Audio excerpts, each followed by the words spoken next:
Good evening, everyone. Amen. Happy New Year po sa bawat isa. Amen. So, salamat sa Panginoon sa pagkakataong ito na ipinagkaloob po sa atin. So, I'd like to also thank the Lord sa pagsasarado po ng taong ito. As I look back, isa lang po masasabi ko, there is no good thing that the Lord withholds from us. Lahat ng ibinigay ng Panginoon sa atin ay mabuti. At walang itinatanggi ang Panginoon sa atin. So everything that we experience is for our own good and of course for His own glory. At kung yun ang katotohanan noong nakaraang taon, makakaasa tayo na ganoon din sa taong ito. Puro kabutihan ng Panginoon ang mararamdaman natin. Kaya ako po'y nagpapasalamat sa Panginoon. At sa oras pong ito ay binigyan po ako ng pagkakataon ng Panginoon na magdala sa atin ng kanyang salita. It is very apt para sa atin na pag-aralan ito pong salitang ito, especially sa pagsisimula po ng taon. Kaya samahan niyo po ako sa John chapter 15, sa akin pong memory verse. John chapter 15, verses 1 to 3. So actually, yung pag-aaralan po, ito po ay magiging series hanggang verse 10. So, mag-focus po muna tayo sa verses 1 to 3. So, let's open our Bible sa Juan, aklat ng Juan. Kabanata 1, mga talata 1 hanggang 3. So, that is John chapter 15, verses 1 to 3. Let me read the Word of God. Ito po sinasabi, John 15, verses 1 to 3. Jesus said, I am the true vine. The Father is the vine dresser. Every branch in me that does not bear fruit, He takes away. And every branch that does bear fruit, He prunes that it may bear more fruit. Already you are clean because of the word that I have spoken to you. Purihin ang Panginoon. Let us pray. Our dear Lord, our Heavenly Father, we thank you, Panginoon, sa pagkakataong ito. This is our first fellowship for the year 2024, and it is a prayer meeting. Kami po ay nagsasama-sama upang lumapit sa iyo, Panginoon. Dalangin po namin ang salita mo, ang siya pong manguna sa amin. Ang iyo pong banal na Espiritu, ang siyang kumilos sa amin pong puso at isipan, that we would not just understand your word, kundi ito po, Panginoon, ay amin pong maisabuhay. Maging wais po kami sa pag-a-apply po nito sa amin pong buhay. Dalangin po namin ang iyong tagapagsalita, itago mo sa iyong kabanalan, Panginoon, at ang iyong kapangyarihan lamang ang siyang patuloy, at ang katotohanan mo lamang ang siyang patuloy po namin marinig. Purihin ang dakilang pangalan mo sa pangalan ng iyong anak na si Jesus. Amen.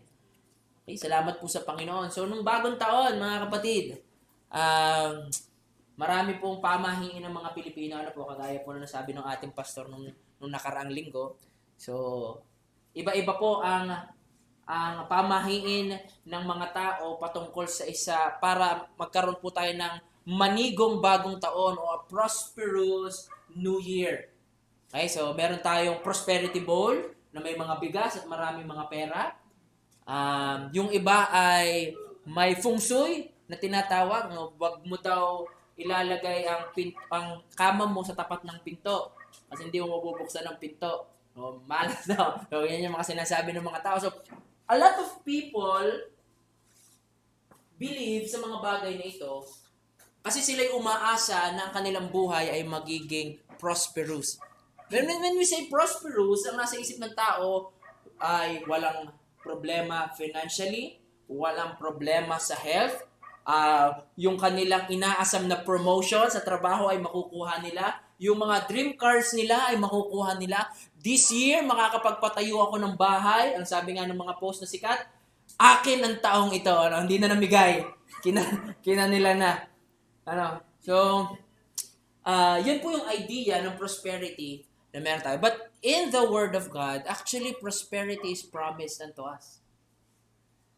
Not as the Word gives, but as God gives. Okay? Prosperity that comes from God. So, kagaya po na sinabi ko kanina, ang ating pong pag-aaralan, tatakbo po sa loob ng 3 Wednesday, sa mga pagkakataon pong ipagkakaloob muli sa akin, ay pag-aaralan po natin hanggang verse 10. At mula po dito sa mga verses na ito, malalaman natin na ang buhay ng isang Kristiyano ay magiging prosperous o maunlad kung siya ay nakahugpong at lumalakad sa Diyos at sa Kanyang salita. At ngayon po, sa first point po natin, pag-aaralan natin, is the fount or the source or the originator, the origin ng ating pong buhay ng pagpapala or a prosperous life. So mga kapatid, ang pag-aaralan po natin is that we should know kung sino ang pinagmumulan ng kasaganaan ng atin pong buhay.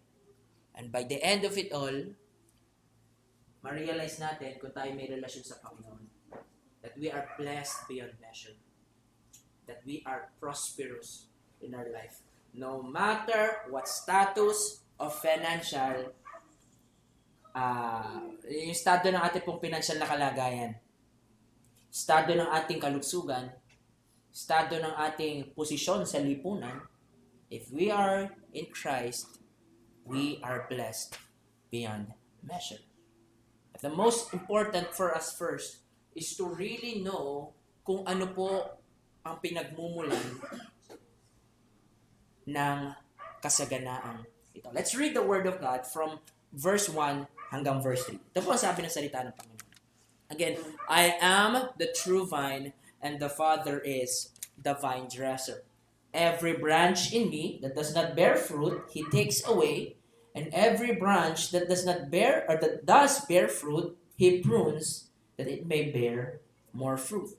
Already you are clean because of the word that I spoken to you. First, mga kapatid, is that we have to know the source. Kanino ba nanggaling ang kasaganaan ito? Sabi po ng salita ng Panginoon, sabi ng Panginoon, I am the true vine. Alam niyo ba ang mga vineyard, meron po yang isang malaking sanga na nakatanim sa lupa at pag-angat po niya, yan po ay nakabuka. At lahat po ng mga sanga, meron po itong sumusuloy na maliliit at doon po lumalabas yung mga ubas. So yung pong ugat o yung pong sanga, the main vine, siya po yung nakatanim sa lupa. Okay? So the Lord Jesus Christ, ang picture po is the Lord Jesus Christ is the true vine. And every branch na nakahupong sa Kanya, yun ay ang mga tao na nagpo-profess na kilala nila ang Panginoon. Okay? So many people, marami hong mga tao, again, umiikot sa bawat sulok ng daigdig upang hanapin ang mga bagay na magpapasaya sa kanila. Maraming mga tao ang sumusuot sa iba't ibang organisasyon para malaman nila ang meaning ng kanilang buhay or to find their purpose. Marami hong mga tao ang pumupunta, sinusuong nila ang lungkot ng ibang bansa para kumita ng malaking pera because they seek a prosperous life not just for themselves but for their own family. Marami naman po ang sumusubok ng mga iba't ibang gamot na kanilang inaabuso kasi doon nararamdaman nila o hinahanap nila ang kaligayahan at kasayahan ng kanilang buhay. But the Lord said, I am the true vine. The vine is the very source of life ng bawat ubas at bawat sanga ng ubas. Sa makatuwid baga, ang bawat tao. Jesus Christ is the originator of life. So He is the source of our happiness, security, peace, joy, and life. Alam nyo, pag sinabi natin kasi prosperity, minsan medyo meron tayong reservation. 'Di ba? Meron po tayong notion na pag sinabi nating magiging prosperous ang buhay mo, na we tend to jump over the fence into a prosperity gospel na ibig sabihin, pag nakilala mo ang Panginoon, kaya ka hindi mayaman kapatid, kasi hindi ka Kristiyano. O dahil hindi mo nakukuha ang iyong pangarap na trabaho kasi hindi mo tinatanggap si Kristo sa buhay mo. That is not what it means to be prosperous. Yan po ang pangako ng mundo. Maging mayaman, sikat. But that is not the prosperity that comes from God. Hindi po yan ang prosperity na ipinapangako ng Panginoon. Sabi po sa John chapter 10, verse 10, doon po sa isa pang great I am ng Panginoon. Yung I am the good shepherd. Let's open our Bible. So John chapter 10, verse 10. Konting adjust lang po. Ang sabi po dito, John chapter 10, verse 10, the thief comes only to steal and kill and destroy. I came that they may have life and have it abundantly. So the Lord is promising an abundant life para sa atin, mga kapatid. Ito pong klaseng pamumuhay na ito ay hindi po abundance na lagi kang naghahangad. For example, naging millionaire ka. Okay, next goal ko naman, maging akong 10 millionaire or 100 millionaire or billionaire naman ang sunod ko. Hindi po. Once that you found God or Jesus, you will be satisfied. That is the abundance that God is offering us. And that is the life that God is promising us. I did not come to steal, to kill, and destroy. I come to give life and to give it abundantly. Jesus is the source of that life. A prosperous life na, mga kapatid, is that you know who God is. Alam niyo, mga kapatid, maraming mga tao ang kilala ang pangalan ni Jesucristo. Maraming mga tao ang nagmamahal sa kanyang salita. They love to hear the word of God being preached. Other people would shout, Amen, when they hear the word of God. But it is less people who have that intimate relationship with Jesus Christ. Kakunti pong mga tao ang nakakahanap o nagkakaroon ng tunay na relasyon sa atin pong Panginoon. Kaya sadly, ang pangalan po ng Panginoong Jesus ay nagiging palamuti at bukang bibig na lamang ng tao.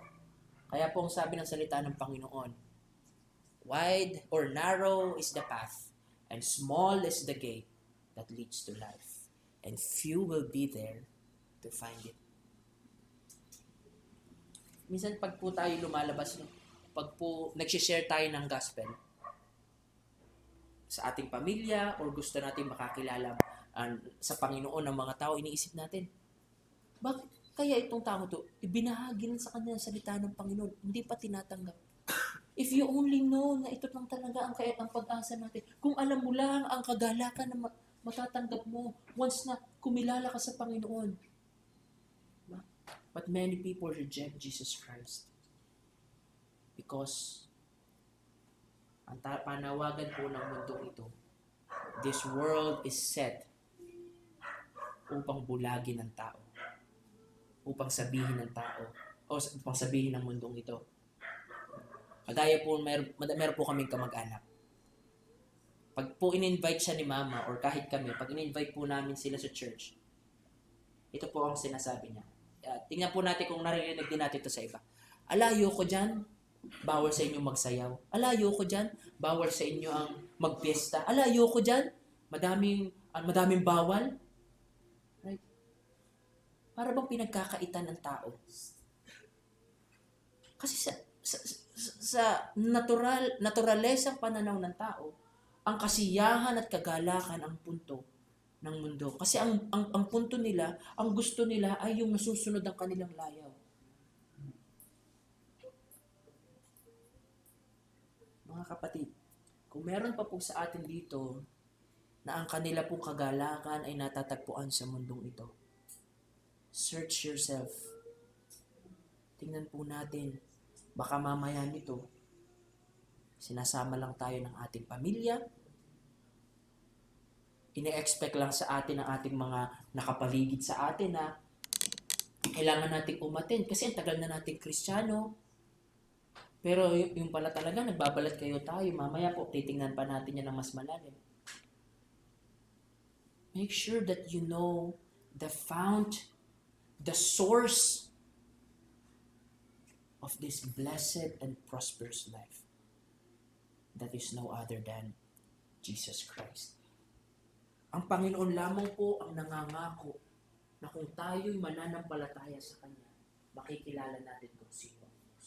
Magkakaroon tayo ng relasyon sa Diyos. Sapagkat ang punot dula po ng isa pong prosperous life is knowing that you and God are not hostile with each other. Ibig sabihin, nalalaman mo na ang relasyon mo at ng Diyos ay hindi kayo magkaaway. Kung di meron kang matibay na basihan na ang Panginoon ay iyong ang Ama at ikaw ay anak ng Diyos. Kung tinanggap natin si Jesucristo, binigyan tayo ng Espiritu upang hindi na tayo matakot. Matakot sa buhay, matakot sa kinabukasan, matakot sa gagawin ng Diyos sa atin. Pero binigyan tayo ng Espiritu na kung saan ay tayo ay kinupkop ng Diyos. Kaya may karapatan tayong tumawag sa Diyos ng Ama, Ama ko. That is the first step to a prosperous life. Knowing that it is all good between you and God. Because you are connected in the fount or the source of all blessing. And that is no other than Jesus Christ. At lahat po ng nakahugpong sa Panginoon, tunay na nakahugpong sa Panginoon, sila po ay nagbubunga. Ano po itong bungang ito? Sila ba ay maraming talento na ibibigay ng Panginoon? Not necessarily, but it is a part of it. Sila ba ay maraming dadalhin dito sa church na kaluluwa? Not necessary, but it is a part of it. The primary fruit na hinahanap po sa atin is the fruit of the Holy Spirit. Pag nakakilala po tayo sa Panginoon, binigyan tayo ng bagong buhay. 2 Corinthians chapter 5 verse 17, memory verse po kanina ni Sister Ma. If anyone is in Christ, he is a new creature. Yung nakaraan ay wala na, meron na tayong bagong buhay. At ang bagong lifestyle po natin ay kakikitaan ng love, joy, peace, kindness, long-suffering, meekness. That is the fruit of the Holy Spirit. That is the fruit na meron sa atin. That is the prosperity ng buhay ng isang Kristiyano na ipinamumuhay niya ang katangian ng Panginoong Jesus. Amen? Amen. Now, the second part of the source or the fount of our prosperity, mga kapatid, mabibigay po ito ng malaking encouragement sa atin, is that God the Father keeps us. He is our superintendent. He's the supervisor. Ang sabi po dito, verse 1b, ang sabi po ng salita ng Panginoon, the Father is the vine dresser. So siya po yung may-ari ng vineyard. Okay? So to speak, siya po yung nagtanim ng vine. That is the role of the God the Father in salvation. Siya po ang nagplano ng ating kaligtasan. Amen? Amen. Ang Panginoon po ang nagplano ng ating kaligtasan at ang Diyos Anak, ang Panginoong Hesus, in unison with the Father na may iisang kalooban at damdamin, siya ay kusang pumunta dito sa lupa para magbigay sa atin ng kaligtasan. So God is the mastermind of it all. But even beyond that, He makes sure that we live a prosperous life.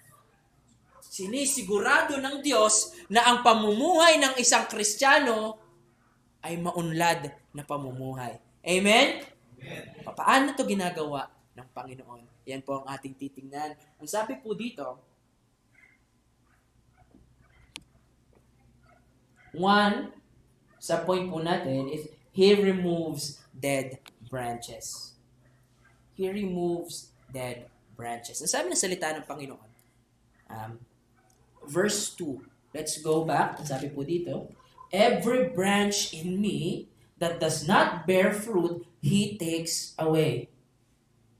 And every branch that does bear fruit, He prunes that it may bear more fruit. Okay, ang marami po mga tao nagsasabi na every branch in me that does not bear fruit, He takes away. And when we go to verse 6, if anyone does not abide in me, he is thrown away like a branch and withers, and the branches are gathered and thrown into fire and burned. Right? So, ang sinasabi nila, ito daw pag-aalis ng Panginoon sa mga hindi nagbubungang sanga ay pagdating po ng end times or pagdating po ng judgment ng Panginoon. But actually, it does not follow. Kasi po, pag tinignan po natin yung kasunod, every branch that bears fruit, He prunes. Nangyayari po yan ngayon. So yung pag-aalis po ng sanga ng Panginoon na hindi namumunga, nangyayari din po yan ngayon. And in ultimate sense, saka po mangyayari yung punishment doon sa mga taong wala talagang relasyon sa Panginoon. Okay, again, He removes dead branches. Ano po ibig sabihin ng mga dead branches? Yung pong mga sanga na nakahugpong o nakakabit superficially sa puno or sa vine, sa main vine, sa true vine, which is Jesus Christ, na hindi nagbubunga. Ibig sabihin, walang bunga ng pananampalataya at pagsisisi sa kanilang buhay, walang bunga ng banal na espiritu sa kanilang buhay. Sakat makatuwid baga, mga taong nakikisimpatsya lamang sa salita ng Panginoon, ngunit wala talagang tunay na relasyon sa Panginoon. Yan po ang mga tao sa loob ng local church. There are people inside the church that is very adamant in attending o sila'y masayang uma-attend sa church o hindi man masayang uma-attend sa church per se, kung hindi, pursigidong umattend sa church. Hindi nagpapalampas ng church, ng mga fellowship. But they are really just playing an act o sila ay parang nagiging artista lamang para makita ng tao na wala talagang buhay na nakahugpong o nakakabit o nakadugtong sa Panginoong Hesus. Sa makatuwid baga, hindi talaga nila tunay na nakikilala kung sino ang Panginoon. Sabi po ng Panginoong Hesus in Matthew, beware of false prophets who come to you wearing sheep's clothing but are ravenous wolves. There are people inside the church that is in here who are seeking to kill and to destroy. They are the thieves. They hurt people. Diba? May isa po akong article from Crossway. Crossway po ay sila yung mga nagpe-print ng mga Bible. 4 ways to distinguish or discern a ravenous wolf or a wolf in sheep's clothing. So, isasend ko po mamaya yung link. Pero hindi ko na rin siguro sasabihin kasi baka may maisip tayong mga tao. I don't want that to happen. Hindi ko po sinasabi na ang lahat ng mga tao umalis dito sa church na ito ay hindi Kristiyano. That's not what I'm saying. What I'm saying is, I don't want to point fingers. Ano po? What I'm saying is, there are people inside the church na wala po talagang relasyon sa Panginoon. At sila'y inaalis ng Diyos to give way para po sa mga tao na talagang nakakilala sa Panginoon para sila ay mag-blossom. One of the characteristic na nabasa ko doon sa article na yon is that they are power hungry and they use emotion to control and manipulate people. Mayroon po mga supporting verses na nandoon. And when God removed them, it gives way for the true branches para po sila ay mag-blossom at mas mamunga. Ganyan po kabuti ang Panginoon sa atin. The Lord is always looking out for us. Inside the church and us individually.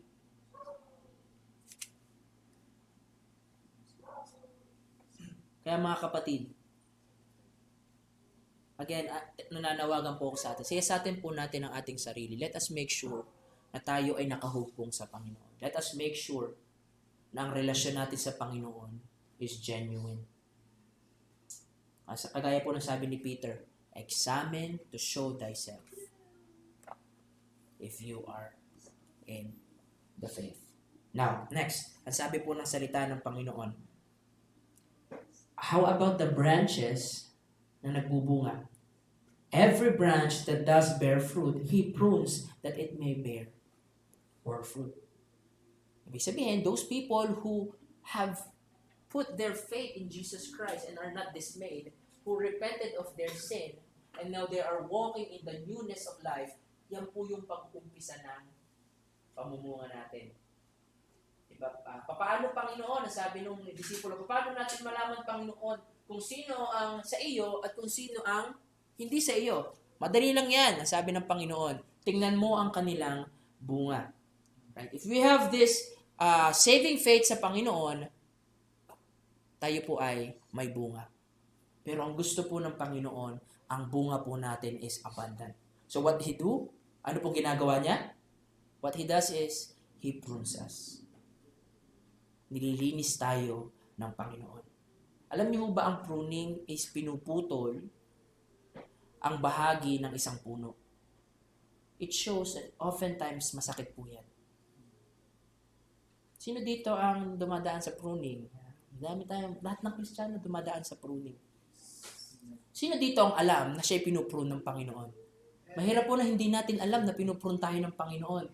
Lagi lang tayo, bakit kaya ang hirap-hirap na ng buhay ko? Bakit kaya lagi na lang, nadyan ba ang Panginoon? Diba? We miss the point of God. Ang sabi ng Panginoon, fruitful branches o yung mga sanga na nagbubunga, yung mga buhay na sanga is yung mga connected sa Panginoon, inaalis ng Panginoon po. Yung mga unnecessary leaves, shoots na nakakabit sa kanila. Nung pong nagpupro ng nanay ko, kasi mahilig pong mag-farm yan, hindi ko maintindihan kung ano yung suckers, hindi ko maintindihan kung alin yun. Basta tanggal lang siya ng tanggal. Mukha namang maganda. Mukha na, may sumuloy ng pagano na may nagbubunga, tinanggal. Bakit kaya? Sa kamatis po kasi nagtanim kami ng kamatis ng pandemic. Bakit kaya? Yun pala, inaagaw nito ang sustansya na para doon sa magagandang bunga. Ang ending, pag bumunga yung sucker, pag bumunga yon, pangit yung bunga niya at yung magandang bunga, papangit din. Kung ang mga sanga po ng ubas at lahat sila ay pinabunga, hindi siya pinrune, wala pong mahihinog. Yun ang sabi po noong agriculturist na nakausap ko sa YouTube kanina.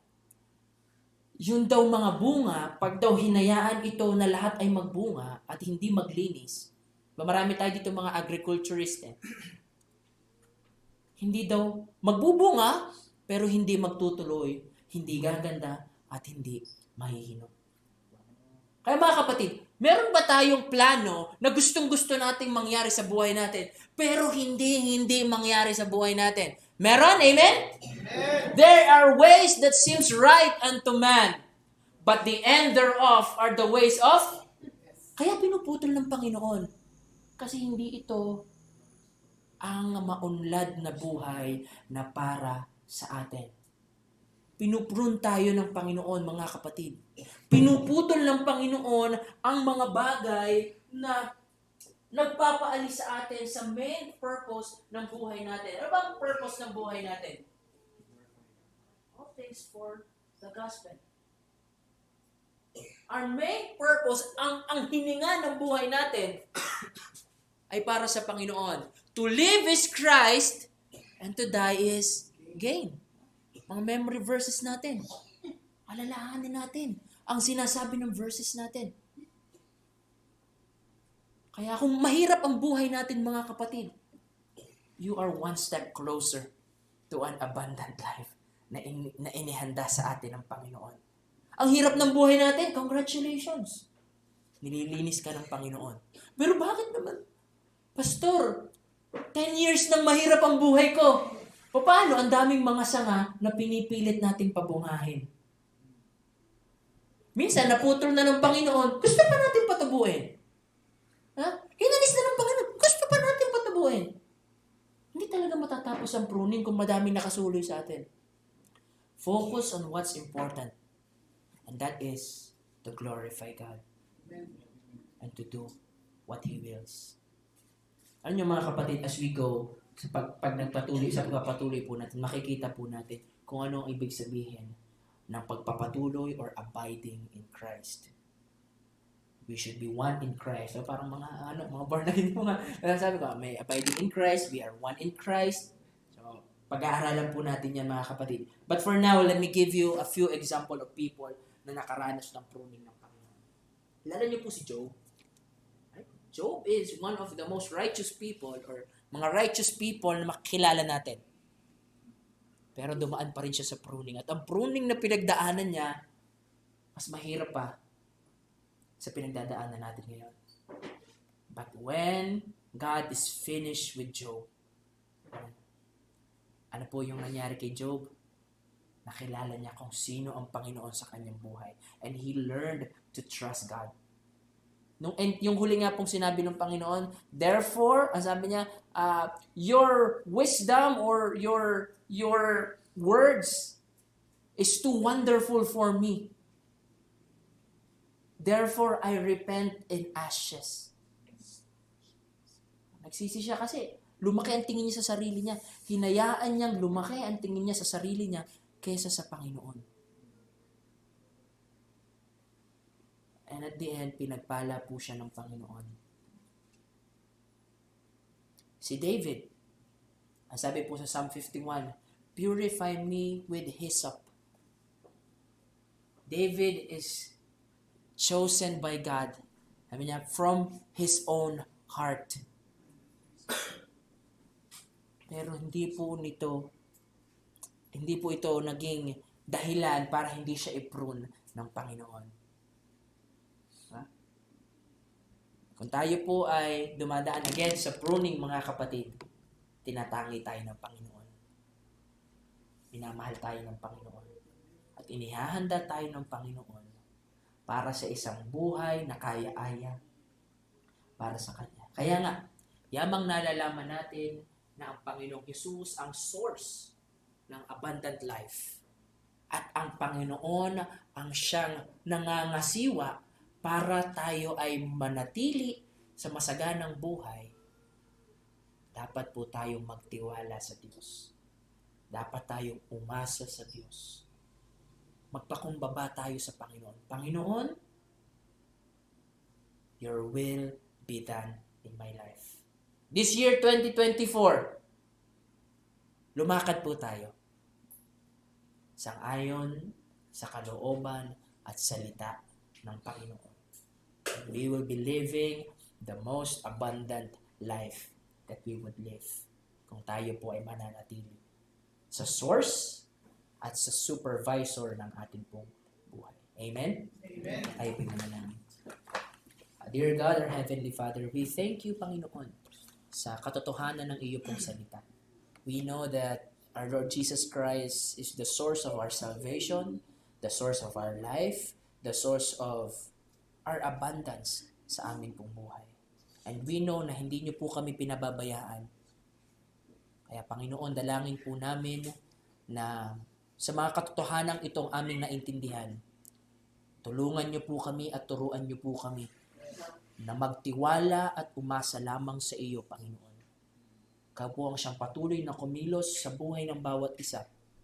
Kami po ay maging buhay na patotoo na ang iyo pong pagkilos